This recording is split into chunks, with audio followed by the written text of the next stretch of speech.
Let's step into the time machine of tragedy and unexpected friendships.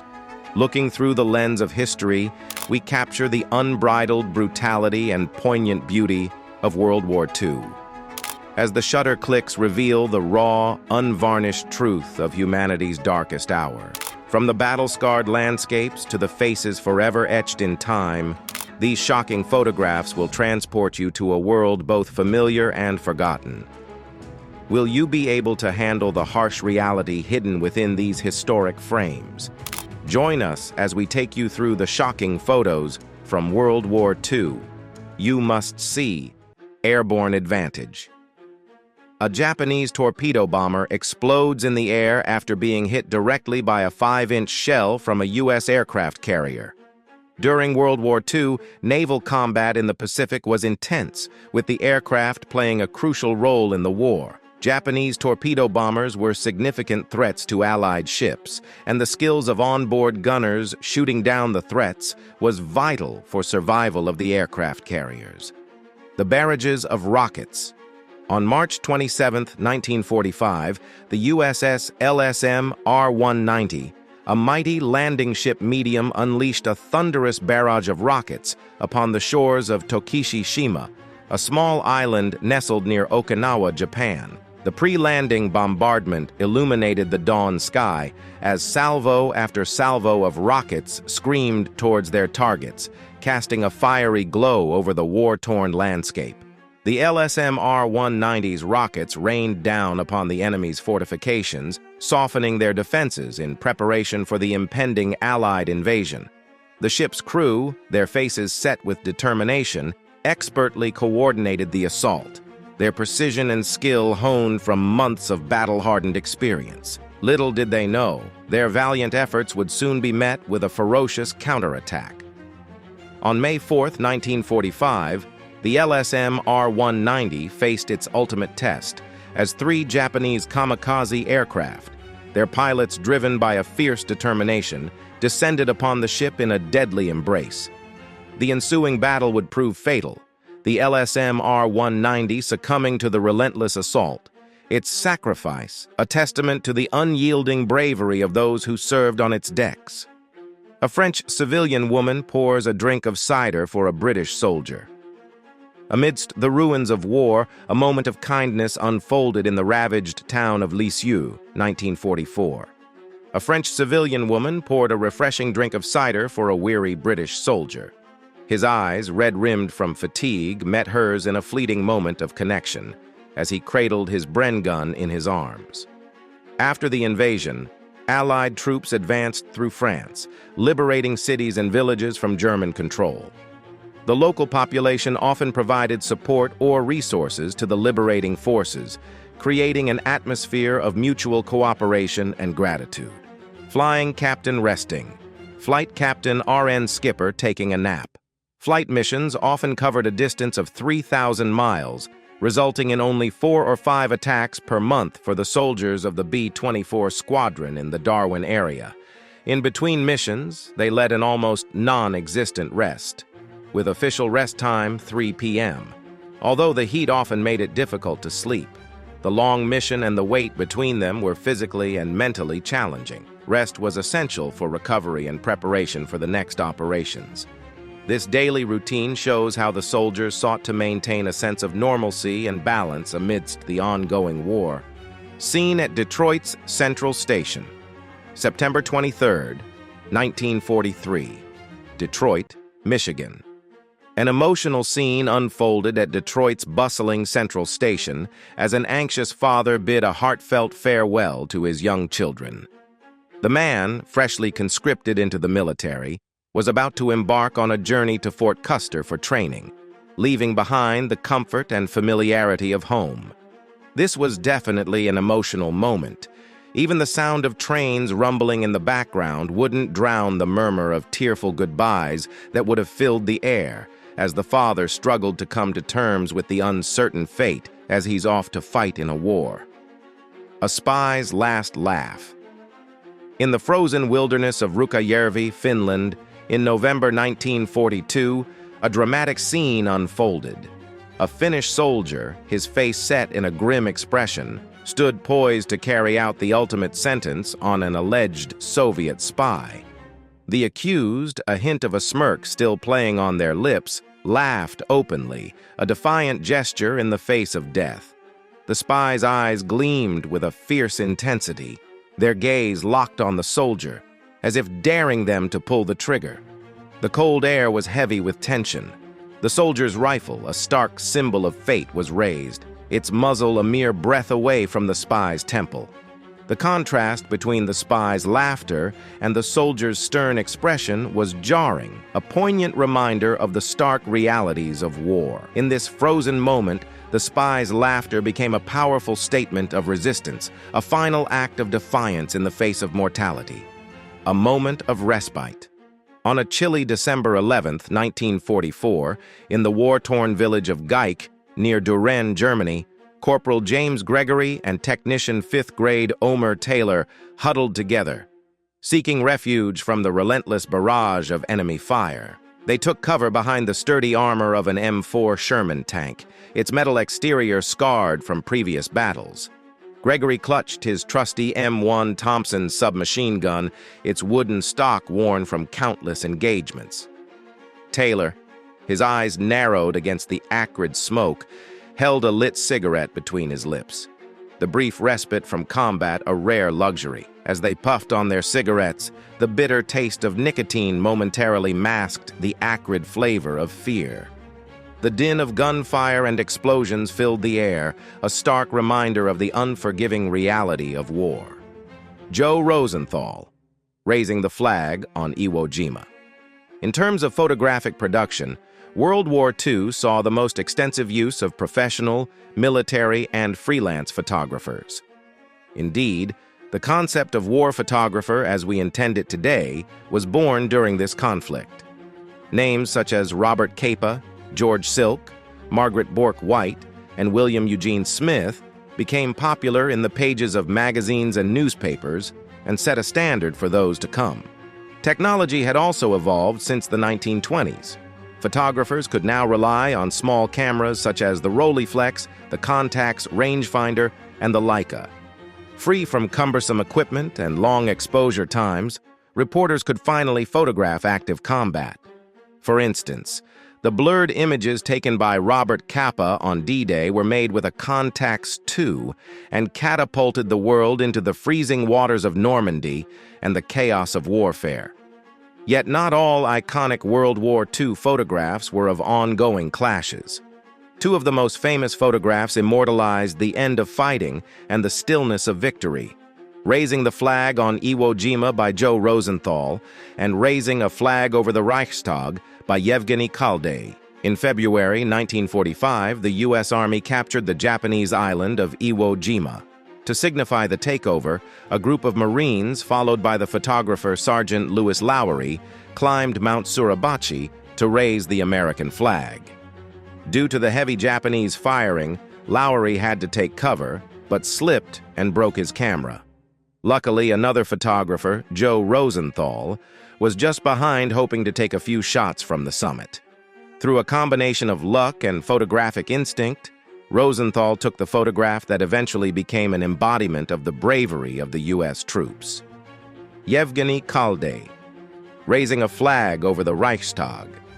An even more rocambolesque story characterizes the making of Raising a Flag over the Reichstag. On April 30th, 1945, a Red Army soldier climbed the Reichstag building in Berlin and hoisted the red flag. But no one was there to immortalize that moment. It was only a day later that Yevgeny Kaldai, a Soviet photographer of the TASS agency, arrived in Berlin determined to recreate the moment he had missed. Unable to find a flag, Kaldai flew back to Moscow and stitched together 3 red tablecloths with a cardboard-made sickle and hammer.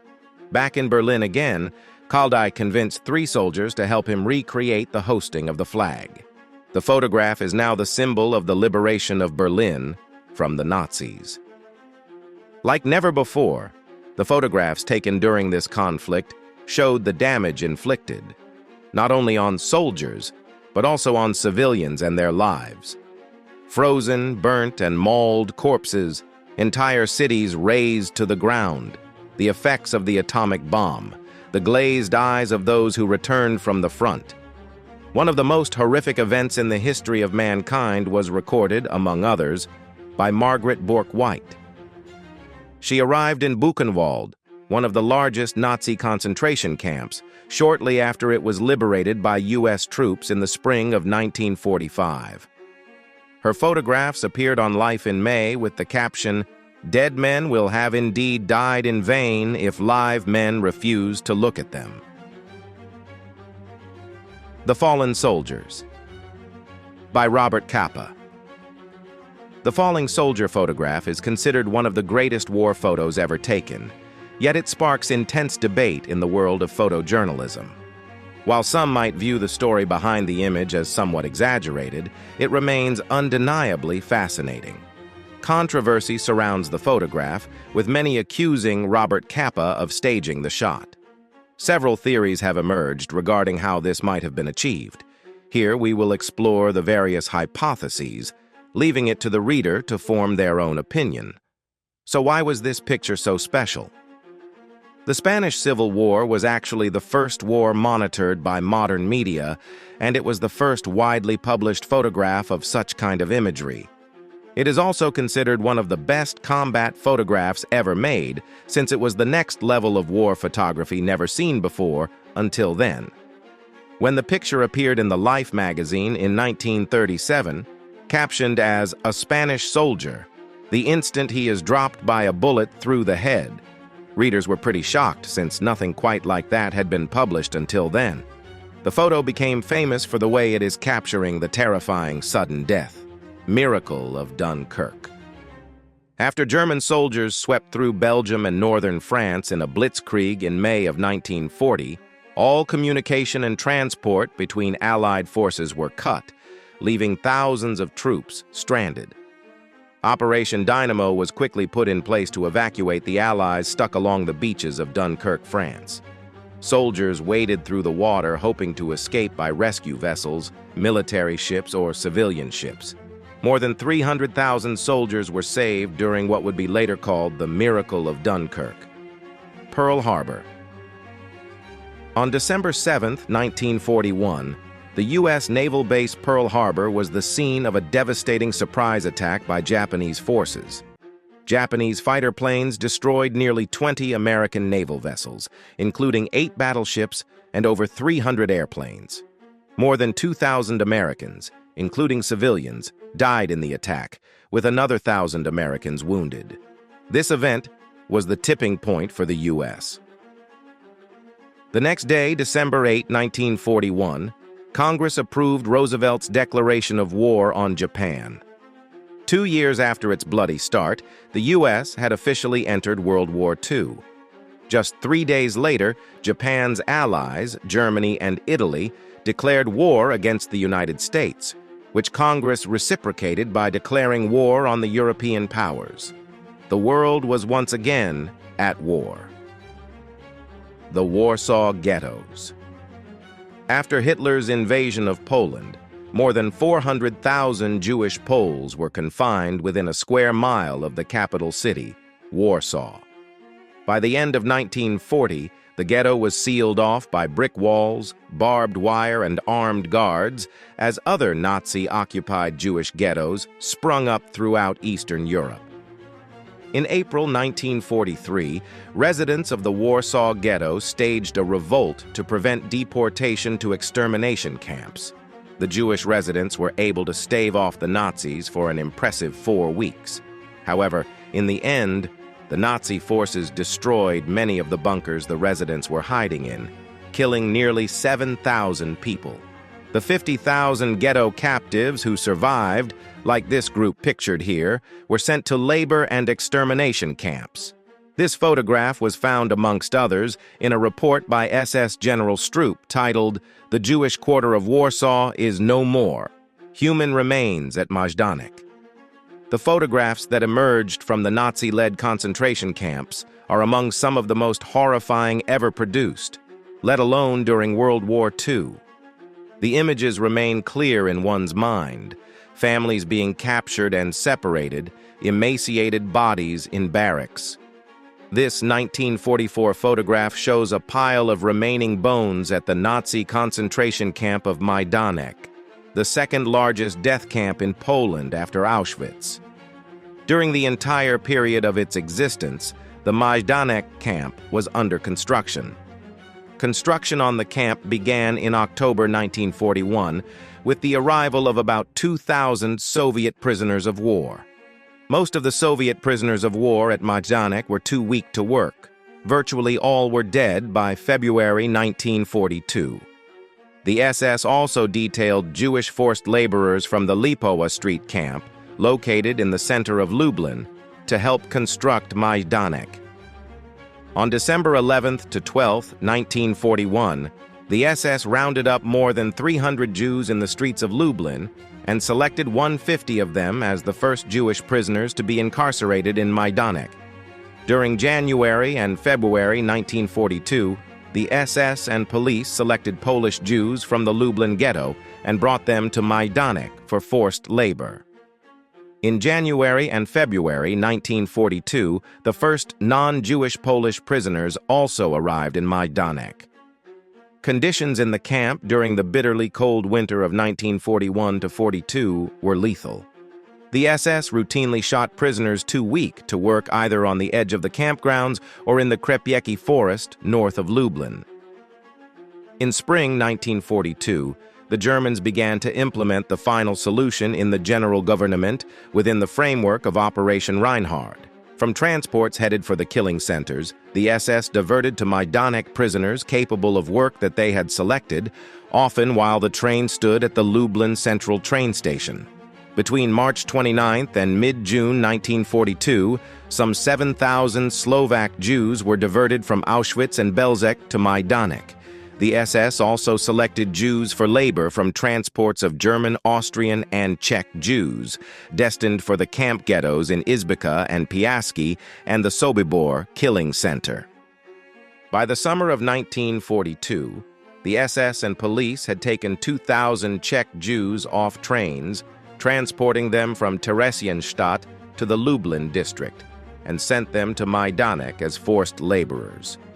During the summer of 1942, deportations from the Warsaw ghetto to the Treblinka killing center, approximately 10,000 Jews, most of them in their 20s and 30s, were also diverted to Lublin as forced laborers. The SS sent an undetermined number of them to Majdanek. Taxis to hell and back into the jaws of death. On June 6, 1944, Robert F. Sargent, a United States Coast Guard chief petty officer and photographer's mate, captured a historic image titled "Taxis to Hell and Back into the Jaws of Death During Operation Overlord." The photograph shows American troops exiting a Coast Guard manned landing barge and wading through treacherous waters to reach the Normandy beach, all while under enemy fire. The original caption described the perilous scene, noting that some of the soldiers would fall victim to enemy fire, while their landing barge would return to a Coast Guard manned transport to collect more troops. The D-Day invasion was a massive coordinated effort aimed at ending World War II, and it is now regarded by historians as one of the greatest military achievements in history. First atom bomb over Hiroshima. On August 6, 1945, the Enola Gay dropped the world's first atom bomb over the city of Hiroshima. Prior to the outbreak of the war, American scientists had been considering the development of atomic weapons to defend against fascist regimes. Once the U.S. joined the war, the Manhattan Project began creating the bomb that created this mass destruction. Oddly enough, it was nicknamed Little Boy. The bomb exploded 2,000 feet above Hiroshima with an impact equal to 12 to 15,000 tons of TNT. This photograph captured the mushroom cloud. Approximately 80,000 people died immediately, with tens of thousands more dying later due to radiation exposure. In the end, the bomb wiped out 90% of the city. 2 girls are rummaging for potatoes. On that day, September 13, 1939, German bombs fell on the house. Anzia Kostowicz and the others inside fled. Despite the danger, they tried to grab potatoes from the field as they ran away. They were hungrier than they were scared. The pilots flew low and slow enough to see that there were only women and girls in the field, yet they still opened fire. As bullets flew, Anzia was shot in the neck, and a piece of shrapnel tore into her shoulder. Seconds later, 12-year-old Kazia knelt over her sister's disfigured body. She had no idea what was happening. It was her first encounter with death. Moments earlier, Anzia was alive. Now she was motionless. Members of the Hitlerjugend in Luban. Joseph Goebbels awards the 16-year-old Hitler Youth member, Willy Hübner, the Iron Cross for the defense of Lauban. Photo taken on March 1945. Despite the extremely limited nature of the victory, the recapture of Lauban was presented as a great success by German propaganda, with Joseph Goebbels visiting the town on the 9th of March to give a speech on the battle. The counterattack operation at Lauban has generally been considered the last German victory of World War II.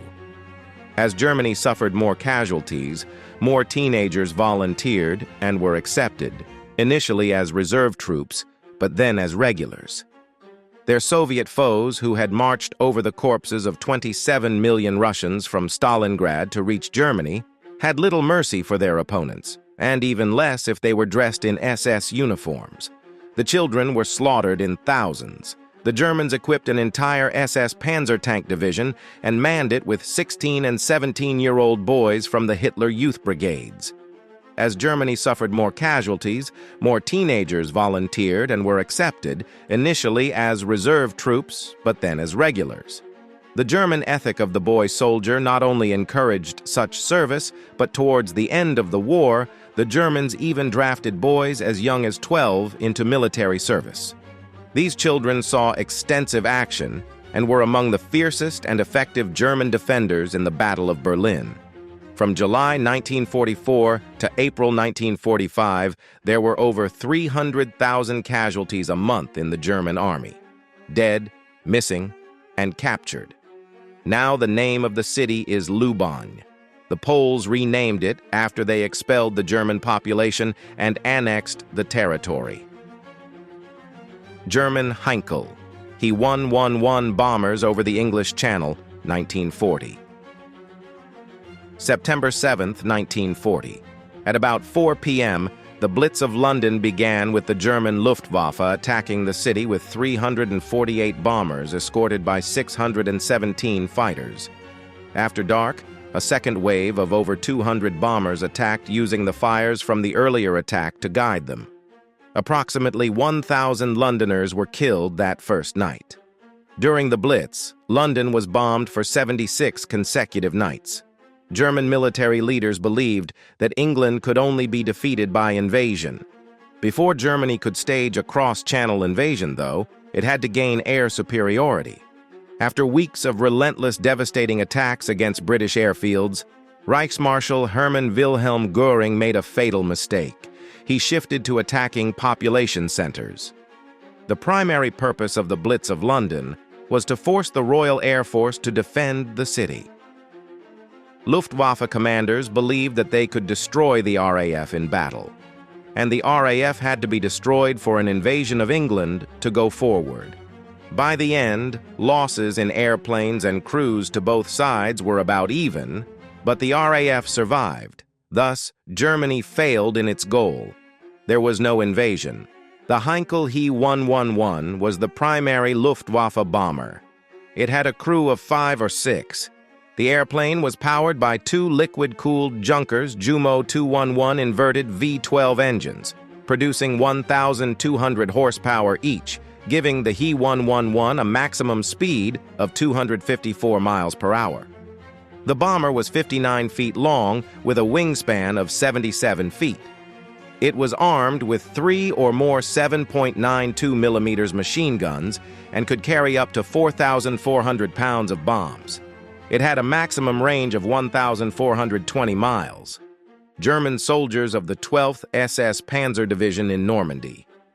The 3rd Canadian Infantry Division and the 2nd Canadian Armored Brigade landed on Juno Beach on D-Day, June 6, 1944. The Canadians overcame the beach defenses after a collective effort, but at a heavy price in lives. The move inland began the same day, and by evening, Canadian troops dug into their captured positions. It was the next day that the Canadians first encountered the division that would become their main nemesis in Normandy, the 12th SS Panzer Division, Hitler Youth. In the days following June 6th, hundreds of Canadian prisoners of war fell into the hands of the 12th SS. Unfortunately for many of these Canadians, their capture led to them being murdered in cold blood. The 12th SS Panzer Division was made up of Hitler Youth members, aged 17 to 19 years old, as well as battle-hardened officers and non-commissioned officers from the 1st SS Panzer Division, Leibstandarte Adolf Hitler. This division began as Hitler's personal guard and had fought on the Eastern Front against the Soviet Union.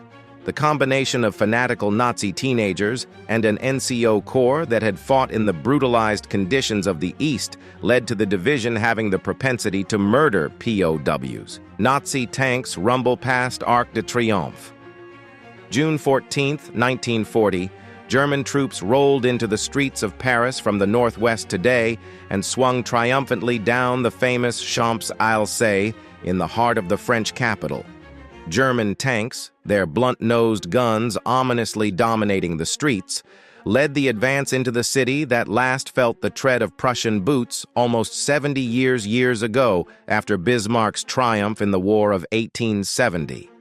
The swift, dust-stained tanks' armored reconnaissance units swung through the suburbs of Argenteuil and Neuilly, into the swank west end of Paris, and then past the Arc de Triomphe and down the Champs-Élysées. But, Germans said, the troops probably circled around the Arc de Triomphe as they went down the broad, tree-lined avenue. The advance into Paris began early in the morning, just 5 weeks to the day after the German invasion of the Low Countries and the beginning of real warfare against the British and French. There were a few Parisians along the route. Silent and tense, some of them stood at the curbs and watched the Nazi forces enter their capital, the German advices said.